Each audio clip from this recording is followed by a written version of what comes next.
بسم اللہ الحمد للہ والصلاة والسلام علی رسول اللہ وعلی آلہ وصحبہ ومن والاه اللہم انفعنا بما علمتنا وعلمنا ما ينفعنا وزدنا علما رب شرح لی صدری ویسر لی امری واحلل عقدۃ من لسانی یفقہوا قولی سبحانک لا علم لنا الا ما علمتنا انک انت العلیم الحکیم رب یسر ولا تعسر وتمم بالخیر وبک نستعین اعوذ باللہ من الشیطان الرجیم بسم اللہ الرحمن الرحیم۔ ہم بسم اللہ الرحمن الرحیم کے بارے میں یہ بات کر رہے تھے کہ یہ جو تسمیہ ہے یہ کلمہ استعانت ہے۔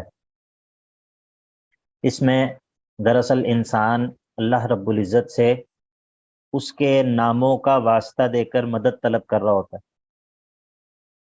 کوئی بھی کام جو وہ کرنے لگا ہے اس کو کرنے سے پہلے وہ اللہ تعالیٰ کے اس فرمان پر عمل کرتے ہوئے جس کا اس نے سورۃ الاعراف کے اندر حکم دیا ہے کہ اللہ کے جو ہے وہ خوبصورت نام ہیں، بہترین اس کے نام ہیں، تو فدعوہ بہا، اللہ کو پکارا کرو ان ناموں کے واسطے سے، ان ناموں کے ذریعے اللہ سے استعانت کیا کرو، اس کو پکارا کرو۔ تو انسان اس پر عمل کرتے ہوئے جو ہے وہ اللہ تعالیٰ کو اس کے ان تین ناموں کا واسطہ دے کر اس سے جو ہے وہ مدد طلب کر رہا ہوتا ہے۔ باقی اس میں ایک سوال یہ ہے کہ اس میں انہی تین ناموں کا ذکر اس میں ان تین ناموں کا ذکر کیوں کیا گیا ہے، اللہ، الرحمن اور الرحیم کا ذکر کیوں کیا گیا ہے؟ تو اس کا جواب یہ ہے کہ مشرکین اپنے تین معبودوں کا ہی نام جو ہے وہ ذکر کیا کرتے تھے، لات، منات اور عزا کا۔ تو ان کے لات، منات اور عزا کا نام ذکر کرنے کے جواب میں اللہ، الرحمن اور الرحیم نام جو ہے ان کو ذکر کیا ہے۔ باقی اسم کا جو لفظ ہے اس کے بارے میں ہم یہ بات کر چکے ہیں کہ یہ ذاتی نام پر بھی بولا جاتا ہے اور صفاتی نام پر بھی بولا جاتا ہے، اور اس بات کو ثابت کرنے کے لیے ہم نے کل سورۃ الاعراف کی آیت نمبر 180 نکالی تھی۔ ابھی آپ نکالیے سورہ بنی اسرائیل کی آیت نمبر 110، سورہ بنی اسرائیل آیت نمبر 110، اور نکال کر بتائیے۔ قُلِ ادْعُوا اللَّهَ أَوِ ادْعُوا الرَّحْمَٰنَ،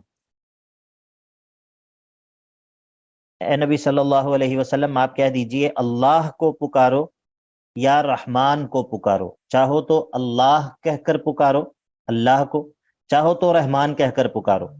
ایما تدعو، تم جو بھی کہہ کر پکارو گے، فلہ الاسماء الحسنی، تو اسی کے لیے یہ نام اور یہ صفاتی نام جو مختلف ہیں یہ سارے کے سارے اسی ایک ذات کے نام ہیں۔ یعنی کہ اگر تم اللہ کہہ کر پکارو گے تو اسی ذات کو پکار رہے ہو، اگر تم الرحمن کہہ کر پکارو گے تو یہ نام بھی اسی ذات کا نام ہے۔ تو مسمہ جو ہے، مسمہ ایک ہے، اسماء مختلف ہیں۔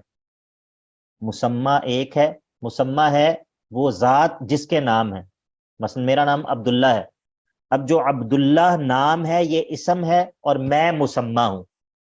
مسمہ وہ چیز جس کا نام ہے۔ تو اللہ کے الاسماء الحسنی ہیں، وہ جتنے بھی نام ہیں، وہ جتنے بھی صفاتی نام ہیں، وہ سارے کے سارے ایک ہی ذات پر جو ہے وہ دلالت کرتے ہیں، ان کا مسمہ جو ہے وہ ایک ہی ہے۔ تو چاہو تو ذاتی ناموں کے ذریعے، ذاتی نام کے ذریعے پکارو، قُلِ ادْعُوا اللَّهَ أَوِ ادْعُوا الرَّحْمَٰنَ، چاہو تو صفاتی ناموں کے ذریعے پکارو، ایما تدعو، جیسے بھی تم پکارو گے، فلہ الاسماء الحسنی، یہ جو الاسماء الحسنی خوبصورت صفاتی نام ہے یہ سارے کے سارے اسی ایک کے ہیں۔ ٹھیک ہے، تو یہ سورہ بنی اسرائیل کے اندر بھی یہ بات موجود ہے۔ تو یہاں پر تسمیہ کے اندر جو ہے وہ کس سے پکارا جا رہا ہے، ذاتی نام سے یا صفاتی نام سے؟ سر دونوں سے، صفاتی۔ کے اندر دونوں چیزیں جمع ہو گئی ہیں۔ ٹھیک ہے، تو اب یہاں پر ہم نے با کے بارے میں کچھ بات کی تھی کہ یہ با استعانت کا ہے. ابھی میں آپ کو تھوڑی سی اس کے حوالے سے تھوڑی سی گرامر کے حوالے سے اس کی تھوڑا سا تعارف جو ہے وہ کروا دیتا ہوں. اگرچہ ترجمہ ایک الگ سبجیکٹ ہے، گرامر ایک الگ سبجیکٹ ہے، لیکن ترجمہ پڑھنا یا پڑھانا وہ بغیر عربیت کے، اور خاص طور پہ یہ جو 4 علوم ہیں، علم الصرف، علم النحو، اور علم اللغہ یا علم الاشتقاق جس کو کہتے ہیں، اور علم البلاغہ، یہ 4 علوم جو ہیں ان کا قرآن مجید کے ساتھ بہت گہرا تعلق ہے.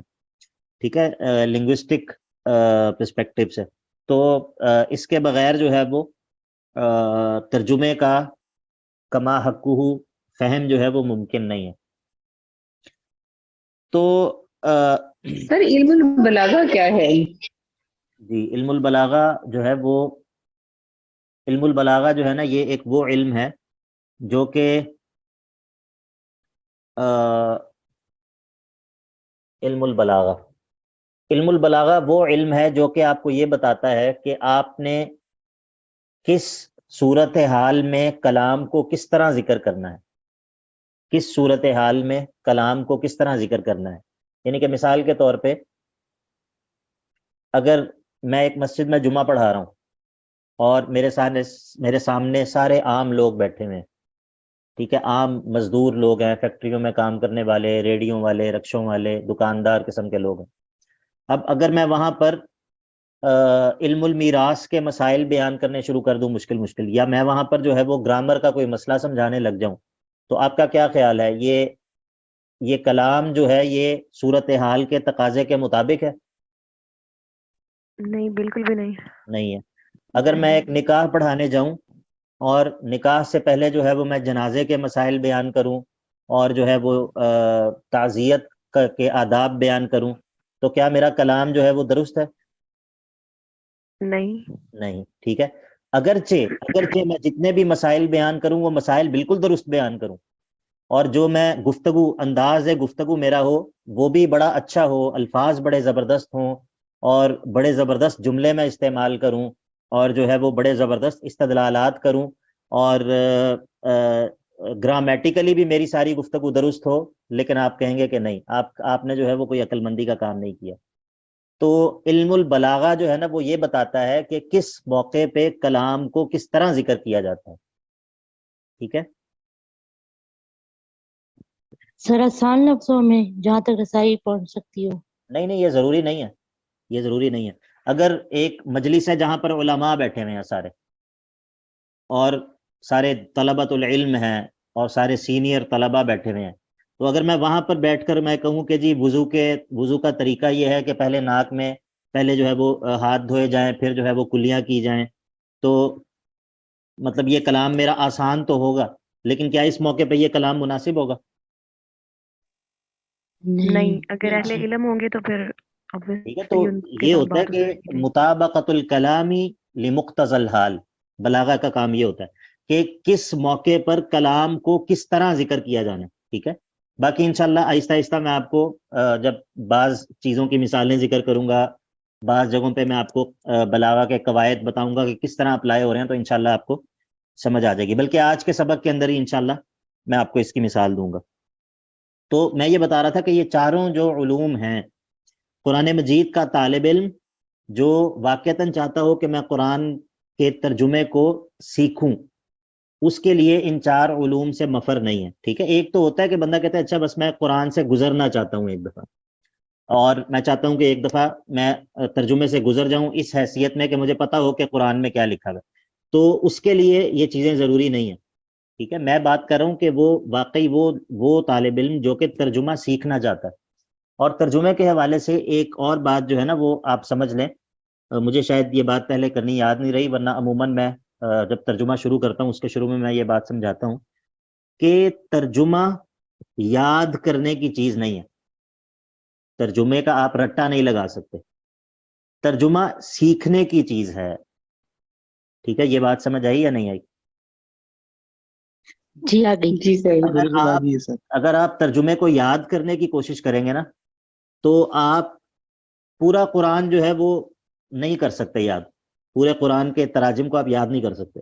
لیکن اگر آپ ترجمہ سیکھنے کی کوشش کریں گے تو آپ اگر استاد سے 1 پارہ 1.5 پارہ 2 پارے پڑھ لیں گے نا تو آپ کو باقی قرآن کے اندر بھی وہ پڑھا ہوا آپ کی مدد کرے گا.